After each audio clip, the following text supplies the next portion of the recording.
দেখা। রাত তখন ঠিক 12টা। চারপাশ নিঝুম, শুধু ঝিঁঝি পোকার ডাক শোনা যাচ্ছে। হঠাৎ দরজায় কড়া নাড়ার শব্দ, ঠক ঠক ঠক। দরজা খুলতেই দেখি আমার প্রিয় বন্ধু দাঁড়িয়ে। ওর মুখটা কেমন যেন ফ্যাকাশে, চোখ দুটো স্থির। ও বলল, আজ রাতটা তোর সাথে থাকবো রে। কিছুক্ষণ পর ও জেদ ধরল ছাদে যাওয়ার জন্য।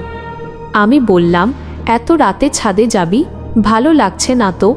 কিন্তু ওর জোরাজুরিতে যেতেই হলো। ছাদের এক কোণে দাঁড়িয়ে ও আনমনা হয়ে অন্ধকারের দিকে তাকিয়ে রইল। আমি জিজ্ঞেস করলাম, কিরে, কিছু হয়েছে তোর? আম্মা কিছু বলেছে? ও শুধু ফিসফিস করে বলল, না রে, কিছু হয়নি। শুধু সবাইকে বলে দিস আমি অনেক ভালো আছি। ওর গলার স্বরটা কেমন যেন অস্বাভাবিক শোনাল। আমি বললাম, বাদ দে তো এসব, চল তোকে বাড়ি পৌঁছে দিয়ে আসি। আমি ওকে জোর করে ওর বাড়ির গেট পর্যন্ত নিয়ে গেলাম। গেটের সামনে গিয়ে ও থমকে দাঁড়াল। কিছুতেই ভেতরে ঢুকবে না। বলল, আমি ভেতরে যাব না, আমি এভাবেই ভালো আছি।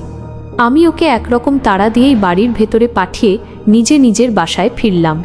কিন্তু ফিরতেই দেখি আমার বাড়িতে কান্নার রোল পড়েছে। সবাই ডুকরে কাঁদছে। আমি অবাক হয়ে জিজ্ঞেস করলাম, কি হয়েছে? সবাই কাঁদছে কেন?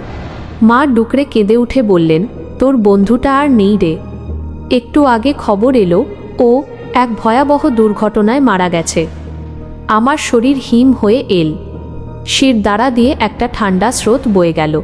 তাহলে এতক্ষণ আমার পাশে কে ছিল? কার হাত ধরে আমি ছাদে গেলাম? দৌড়ে বাইরে গিয়ে দেখলাম রাস্তা জনমানবহীন, শুধু কুয়াশা উড়ছে। পরদিন এক হুজুরের কাছে গেলে তিনি দীর্ঘশ্বাস ফেলে বললেন, ও তোর অনেক ভালো বন্ধু ছিল রে, হয়তো শেষবারের মতো তোকে দেখতে আর ভালো আছি বলতে ফিরে এসেছিল, মায়া কাটাতে পারেনি।